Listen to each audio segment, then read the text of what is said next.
Good morning. My name is Mikiala, and I have the privilege of being the Director of Discipleship and Student Ministry, and we're going to be having a little bit of a conversation today, so I'm thankful that I get to be here and that you guys are here with me as well. As we are talking about being for Stuart in this new sermon series that we're working on, I got the privilege of having this second week in February, which means that I get to talk about one of my favorite things. Now, some of you may not know this about me, but I am a huge fan of Coca-Cola products. I'm a huge fan because every time I get a craving for caffeine, I can just reach into my refrigerator and grab a Coke Zero, and my life automatically just becomes a little bit better. A little bit better. My day becomes a little bit better, and I'm like, oh, thank you, Jesus, for Coke Zero. Now, the thing about the Coca-Cola company is they have this goal, and their goal is to have a Coke in arm's reach of anyone on the planet. Anyone on the planet. Now, I feel like they've got me, like they did all their marketing and stuff, and I was one of the people who bought into it, because at any given moment, whether I'm at my house or in my office, I try really hard to have a Coke Zero within arm's reach, because it just makes my day just a little bit better. So they got me. I will admit it to you guys, I got God. Now, here's the thing. Coca-Cola has this goal, and they say they want to have a Coke within arm's reach of everybody on the planet. Now, if we were to actually think about that sounds a little bit crazy. In the entire planet, a Coca-Cola product within arm's reach, it sounds impossible. And yet what we can learn from that is that sometimes the crazy, impossible goals are the ones that actually make a difference. Because if you think about it, Coca-Cola has done a pretty good job. As a matter of fact, Coca-Cola has one of the second most recognizable symbols in the world. So you put up the Coca-Cola sign and people are like, oh yeah, that's Coke. Oh yeah, I get it. I know what that is. And so they've done something right. As impossible and as crazy as their goal really is, they're actually doing something right. Now, what we can understand is that there's also another symbol that is more recognizable than the Coca-Cola symbol. And that symbol is the symbol of the cross.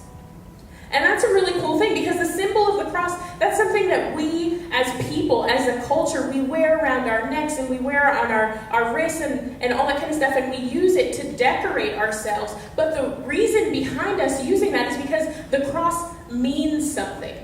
It has this value behind it because it symbolizes the sacrifice that Jesus made on the cross all those years ago for us, for all of humanity. And so when you compare the idea of the symbol of the cross to the symbol of Coca-Cola and how recognizable they are, it puts into our minds that we as Christians, we as people of the church, we still have work to do.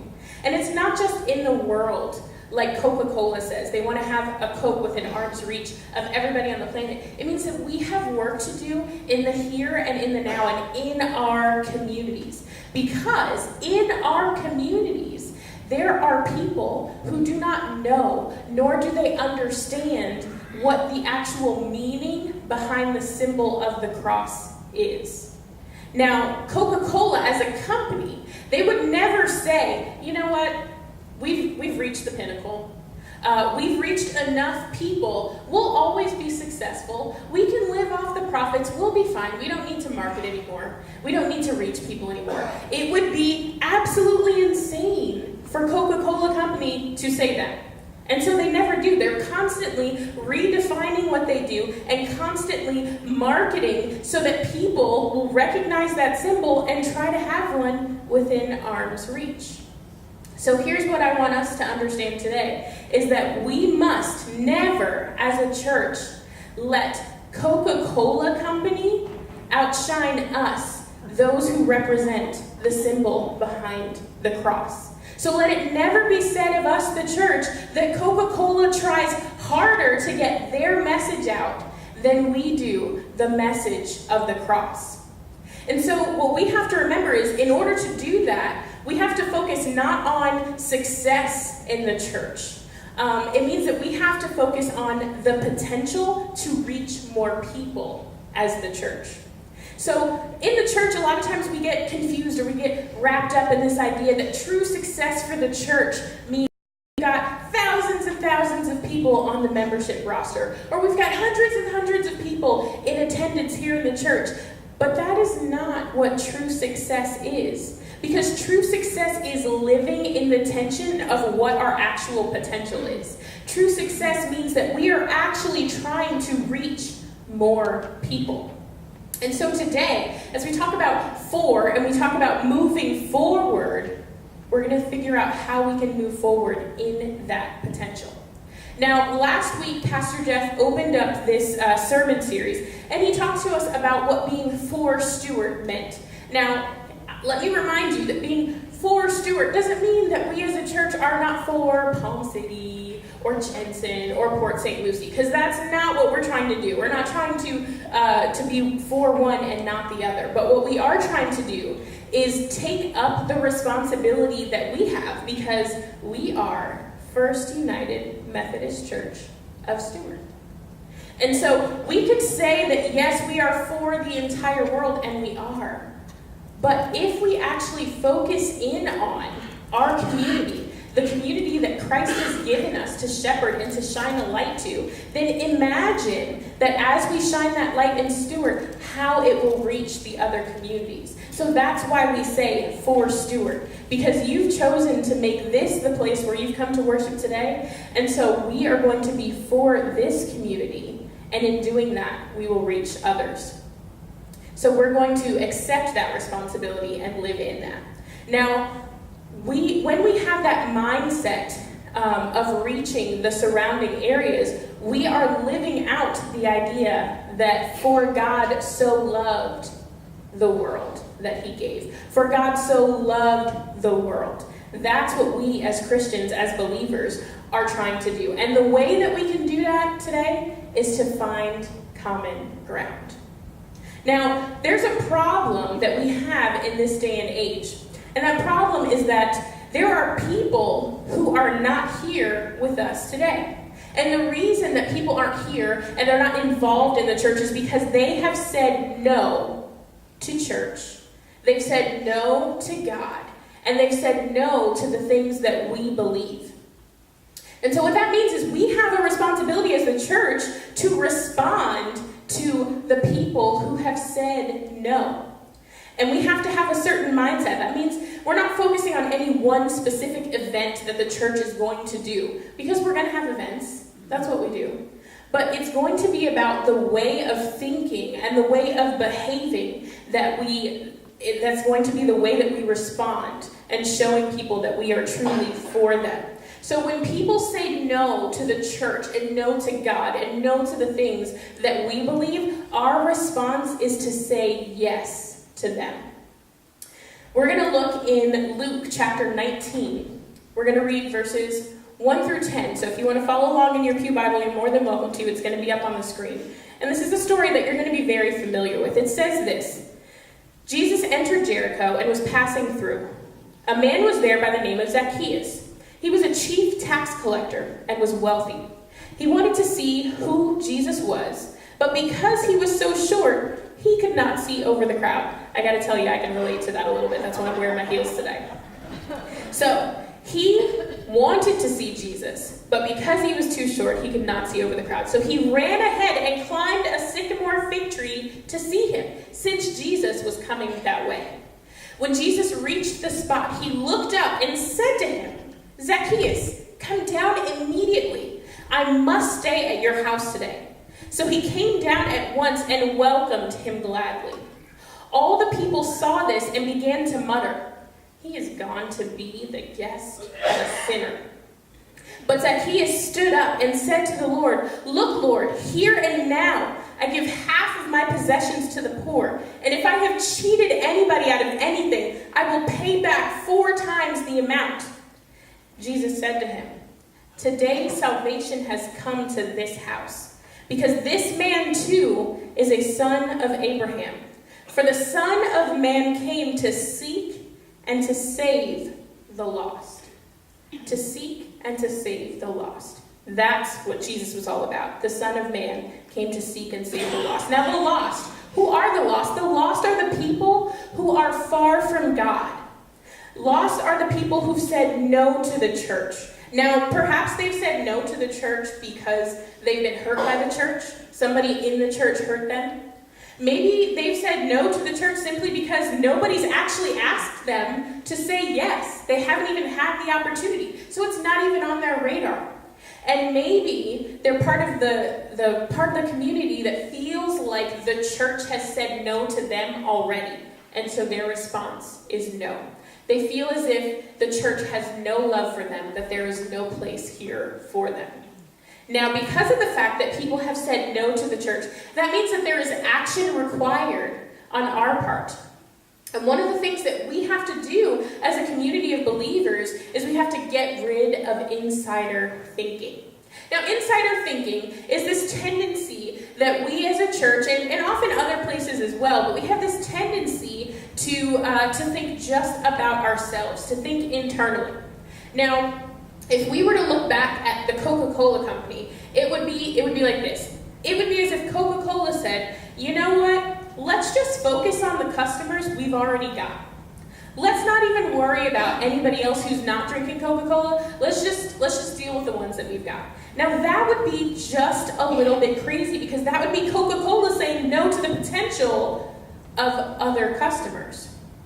And that is why insider thinking is so detrimental inside of these walls, inside of the church. Now, insider thinking for us as a church is when we start to hear things like, I didn't like that song that the choir sang this morning. I didn't like it, and you know what? I'm not putting anything in the offering plate today because I didn't like it. Insider thinking is when we as a community start to say, you know what? They didn't start that program that I thought they should have started, so you know what? I'm just not going to come next week. Or I'm not going to do this or that because of the things that are happening in the church. And we start to just focus so much on the inside people and pleasing the people who are in the pews. Now here's the thing. The people who are already in the pews most likely, not always, but most likely are already familiar with the love and grace of Jesus Christ. So here's the thing. We start talking about all this insider thinking, and we start trying to please the people in the pews, but let me tell you something. They already know Jesus. But the people who are outside of those walls, they are the lost ones. They don't know the love and the grace of Jesus Christ. And so we as a church, as a whole, we have this mentality where we start trying to tailor the things in the church to us, the ones who are already here. We get comfortable and we start choosing not to care about the people who are outside.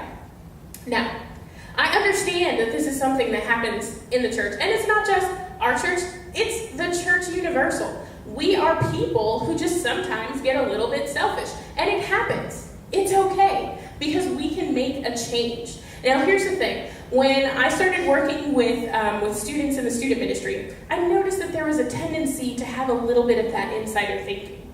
Well, you guys don't sing the songs that I like, so I don't want to come to youth. Well, you guys don't play the games that I like to play, so I'm just not going to come to youth. And so I started to hear all that thinking, and I was like, oh man, this is toxic. This is going to mess with the ministry that we're able to do. And so I started having meetings with the parents, and I was like, listen, I love being here and being a minister here. But here's the thing. As much as I love Starbucks, I am not you or your child's barista. I am not here to mix up the perfect caffeinated cocktail for you guys to enjoy in church. That is not what I am here to do. But I'll tell you what. We can all put on an apron and get to work together, because that's what the church is supposed to do.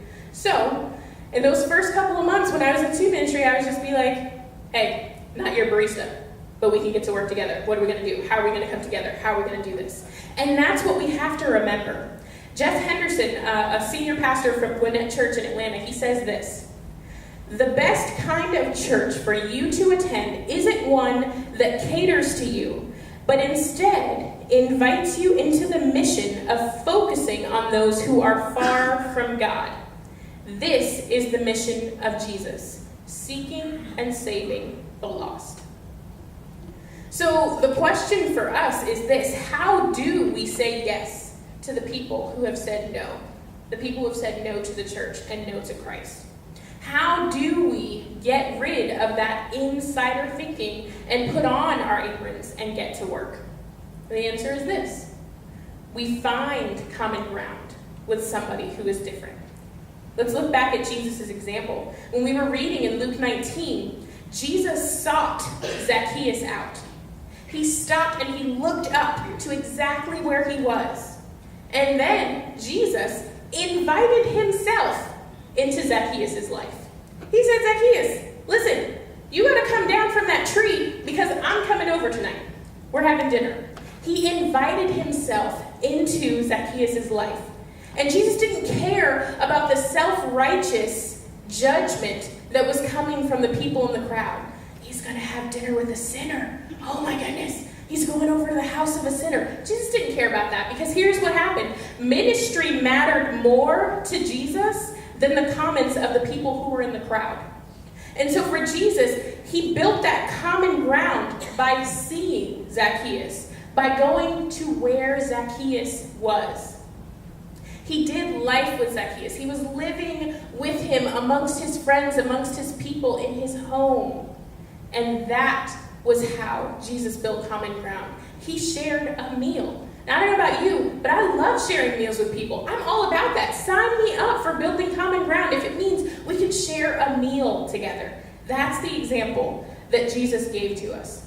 Now, in reality, this could look any number of different ways. Because for me, finding common ground has been a little bit of a different journey. Now, I am an introvert, and so I like my quiet time. I like my time when I can just sit and read. And one of my favorite times is when I go to the hairdresser. Now listen, ladies, you'll understand this because sometimes you're at the hairdresser for the better half of the day, okay? And guys, you know that. Your lady will go out and she won't come back for hours. You have no idea what's going on. But you better remember to compliment her when she gets home, okay? Now, here's the thing. For me, I love that time. I sit down in the chair, I get my hair washed, and then for hours, I can just have silence. Unless, for some reason, I have a hairdresser that likes to talk. And I have to tell you, those are the moments when I have to get stretched a little bit because I'm like, oh, you know what? This was my time. This was my 4 hours to not have screaming children and footballs flying all across my office. This was my time to not have to deal with hearing somebody else. And so I went to the hairdresser the other day and I sat down and I was looking for it. I had my book. I was like, okay, I'm going to read me some Andy Stanley, take some good notes. And then she started talking. And I was like, okay, Lord, all right. I'm just going to be obedient and listen, because that's what we're supposed to do. So I started listening to this young woman's story, and she's telling me that she was born in Africa, and then she lived in Turkey, and she went to all these different places. She's lived in 4 or 5 different countries, and her story was so crazy to me because it was so different from any life that I could ever imagine. She had to escape to different places. There was genocide where she was from. I mean, this woman had a story to tell, and she just wanted somebody to hear it. And so there I am sitting in the chair, and I put my book down. I was like, okay, Lord, this is what I'm supposed to do. I'm supposed to listen to this woman's story. And so we talked, and I listened, and I learned a little bit more about her. And 4.5 hours later, we finally get done with my hair, and I was like, okay, great. You know what? Awesome talk. I'll be praying for you as you go on into your future. I can't wait to see you again. Have a great day. And that was not it. Because then she looked at me, and it's late at night, and she says, can you give me a ride home? And I was like, I looked outside, and it was dark. And I said, yeah, of course I'll give you a ride home. Absolutely, I will give you a ride home. Because it was one of those moments where I had to choose, do I choose to be selfish and do what I want to do? Or do I have the what would Jesus do moment where I know for a fact that Jesus would give this young woman a ride home? So I said, yes, of course, I'll give you a ride home. I can't leave you here in the dark. Can't let you take an Uber to wherever you live. So, all right, fine. Get in the car. Let's go. So we get in the car and we start driving. And we're driving. And we're still driving. And I'm like, I feel like, am I in St. Lucie West? Like, I don't even know where I am right now because, mind you, I've lived in Stuart for almost 4 years now, but I still don't know all the surrounding areas. So I'm going out there. And she's like, no, you're gonna take this road and keep on going, keep on going. And I was like, okay, we'll keep on going. So all the way out to St. Lucie West. And I finally drop her home, and she says, thank you so, so much. I appreciate it. And I said, you know what? You're welcome. You are welcome. So I back out of her driveway, and I'm driving home, and I'm like, okay, Lord, that was a stretch for me. Because honestly, I'm going to tell you guys honestly, I did not want to do that. I was tired. And I don't tell you that I took her home to toot my own horn, because that's not the case. I almost didn't do it. But for me, that stretch was having to build that common ground with her. And so by the time I got home, my phone blinked and I had a text message, and it was from her, and she said, thanks for helping me today. You didn't have to, but you did. And for that, I'm very grateful. You're a good person. I will always remember this. Now, after listening to this young woman's story about having to go through all of these different things in her life and being in Africa and going to all of these different countries and escaping what she did, I believed her when she said, I will always remember this. Because I have a feeling that she hadn't experienced much grace and love in her life. That she had to cling to a lot of different things to get through her life. So I believed her. And so in that moment, I had to have the humility. I was like, Lord Jesus, if she's going to remember this all her life, please let her remember that it's because of you and not me. That the grace that was shown to her and the gift that was given to her is not me, because I didn't want to give it, but it was because of Jesus. Let her remember this, please, Lord. And so in those moments, God showed me that is how you build common ground. Is by seeing and listening to people and caring for them. That is how you build common ground. Showing them that you are for them. Now, a couple of years ago, there was some research done, and it shows that there's a subset of people in our community that when asked what religious affiliation they have, they check none. Now me, I would check Christian, because I believe in Jesus Christ. But there is a group of people in the world who, when asked that question, they say none, nothing, nada, got nothing. And it's a group of 18 to 34-year-old people. And this group of people, 84% of them, that means the majority, they have no desire to want to be friends or be in any sort of relationship with a pastor or a church staff member. Now that hit me kind of hard because, honestly, I fit within that age range. And it's only by the grace of God that I was born into a family that raised me in the grace of Jesus Christ. But that means that there are people outside of those doors that fit my description that want nothing to do with us. There's an entire demographic that has said no to church and no to God. But when somebody asked this group of people, what, if anything, would they go to church for? And they answered by saying, I would be more likely to attend church if I could find a community I could relate to. So what does that mean for us? That means that we do not have to water down the gospel. It means we don't have to compromise our beliefs. But it means that we do need to show people that we are a community that is for them.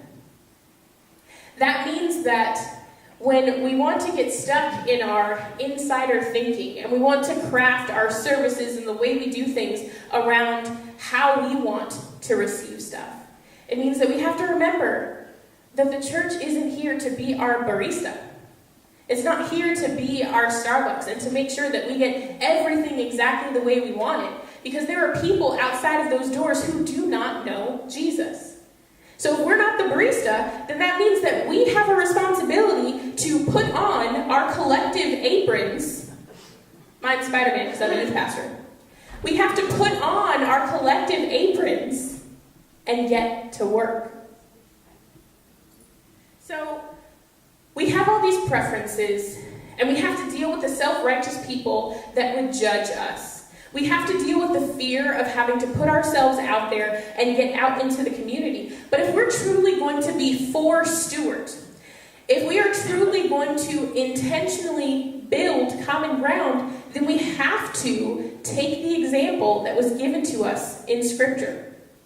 Now, the Apostle Paul, he was a follower of Christ, and he also found common ground. Now, if you guys were here a couple of weeks ago when I spoke in December, we talked through Acts 17. And that was when Paul went to Athens. And so you'll remember that in those verses we learned that Paul went to Athens and he looked around and he said, I see that you guys are religious. I see that you guys are craving knowing who God is. And I see that you guys are so religious that you wanted to commit to this unknown God that you don't know. And in those moments, Paul told them exactly who the unknown God was. But what Paul did was he used a common language. He used philosophy, which for the people of Athens was something that they actually understood. He used their common language to build that common ground. So he went to the people of Athens and he spoke in a common language that they would understand. It sounds familiar because when we went back to Luke, we saw that Jesus saw Zacchaeus and he went to him. And he did life with him. And that was how he built common ground. And in both instances, that was when life change occurred. In Luke 19, verses 8 through 9, it says, But Zacchaeus stood up and said to the Lord, Look, Lord, here and now I give half of my possessions to the poor. And if I have cheated anybody out of anything, I will pay back 4 times the amount. And Jesus said to him, Today salvation has come to this house, because this man too is a son of Abraham. That was life change. Because this chief tax collector, who was wealthy and kind of made a living off of cheating people out of their livings, he said to Jesus, I'll give it back. I'll give it back 4 times the amount. Because Jesus came and met him where he was, and that was when life change happened. When Paul went to Athens and he spoke to them on that pile of rocks and he said, let me tell you who the unknown God is. Let me speak to you in a language that you're going to understand. In Acts 17:34 it says this, Some of the people became followers of Paul and believed. So when we see people, truly see them for who they are, that's when life change occurs. It was after they built that common ground. That's what happens when we as a church say yes to the people who have said no to the things of God. A couple of weeks ago, some of us ladies went to what was called the Dare to Be event. It was a women's conference, and it was such a blessing to go. It was really cool because some of the students, the parents, bought the tickets for us as leaders in the student ministry. It was a complete blessing. And one of the things that was a blessing about it was we all traveled down together. It was in Fort Lauderdale, so we got to have a little bit of girl time as we're driving down the road. And then we went and had dinner together. We got to fellowship. And then we actually get to this event. And man, it was a blessing because you get to worship together with thousands of other people who actually love the Lord. But there were also some people in the audience who were there, and they just got invited by a friend. They didn't necessarily know the ins and outs of what it meant to worship. They didn't necessarily know what it meant to sit and listen to this message and understand the things of God, like some of us who were Christians. They didn't understand that. And one of the things that they did was they had us fill out these prayer cards. And so we fill out these prayer cards, and you kind of stick it in the back of your Bible or your paperwork, and you're like, okay, I know they're going to make us pray for it later, so I'll just keep it right there. Well, I was standing next to Mrs. Jessica Carleo. She's the wife of our children's minister, Steve. And so the whole night we're having a great time, and we fill out our prayer requests, and she hadn't filled hers out because she didn't have a pen, so I let her borrow one. So she fills it out at the last minute, and the people up on the stage are saying, here's what we're going to do with our cards. You're not going to take this card home with you because what you've done is you've put this prayer request down, and that's something personal to you. And if you want to, you can put your contact information on there. If you don't want to, you don't have to. But put down something that you need to be prayed for. So we all wrote that down, and she writes hers down. And because she was a little bit late, she's looking for somebody to share her card with. And they have us all flash them in the air, and they're like, share it with somebody, share it with somebody. See, that was them building that common ground. They wanted us as women to build that common ground with each other. So we had to interact with each other and pass our cards to somebody else. So she finally finds somebody to switch with, and she passes off her card, and then we go and we face the stage again, because that's what we're supposed to do. Well, the other person who she switched with came back to her, had no idea what's going on. There's music and there's prayers and stuff going on, so I just see them interacting. Well, come to find out, they had both written down that they had something in common, a common prayer request. And so they switched, and by the goodness of God, she was able to know exactly who she switched with. So she came back to Jessica, and she says, oh my gosh, I've been struggling with the same thing. I can't believe this. And so Jessica's like, oh my goodness, I can't believe this God is so good. And so she turns to me, and we both celebrate that we have that common ground with somebody else. But it gets better, because as we're praying for each other, as the people are on the stage, they told people exactly what it meant to follow Christ. And they invited them, hey, if you don't know who Jesus is, I want you to come down front. And I want you to engage with us so we can help you understand the goodness of Christ. And so I'm worshiping and I'm praising and I'm raising my hands, and all of a sudden Jessica's tugging on my shoulder. And she says, look, look, look. My girl who I switched cards with, she went down front. I thought they were leaving. I thought they were just trying to get ahead of the crowd, but she went down front because she wanted to know the fullness and the goodness of God. See, there are people in our community who are lost and who are far from God. There are people who don't know what it means to be a follower of Christ. And that woman was an example of one of them. There are people here in Stuart who need to know. And that is why we have to build common ground. That is why Jesus came. The Son of Man came to seek and save the lost. And that's why we build common ground. And that's why we say yes to those who have said no, so that we can be a part of seeking those who are lost. So for us, that means we have to get to work. We've got to put on our aprons, and we've got to say, what is it that I'm going to have to do to build that common ground? Am I going to have to take somebody home after I'm tired and it's been a long day's work? Am I going to have to go out and talk to somebody when I don't really want to? Or am I just going to have to pay it backwards, like Pastor Jeff said? Or am I just going to have to serve? Or am I just going to have to be a friend? For some of us, it might mean looking to the person in the pew next to you and going, hey, how you doing? I've been sitting next to you for a whole bunch of years, but I don't actually know your name. For some of you, it might mean going out into the parking lot and greeting some of the people who are coming to the next service and going, hey, how you doing? I've been going to this church for 125 years, go 2018, but I don't actually know you. Because common ground is how we build relationships, and common ground is how we help people understand that we are for them.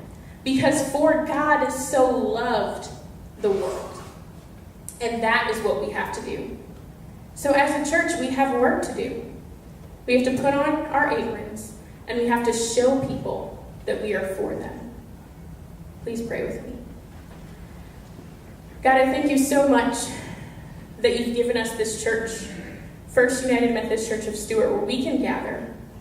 But I pray most importantly, Lord, that you would help us to figure out the ways that we can go outside of these walls, get rid of the insider thinking, and show the people who have said no that we are saying yes to them. To go outside of these walls and show people that we are for them. God, please help us to find the ways to do that, and help us to answer the call. We pray this in your name. Amen.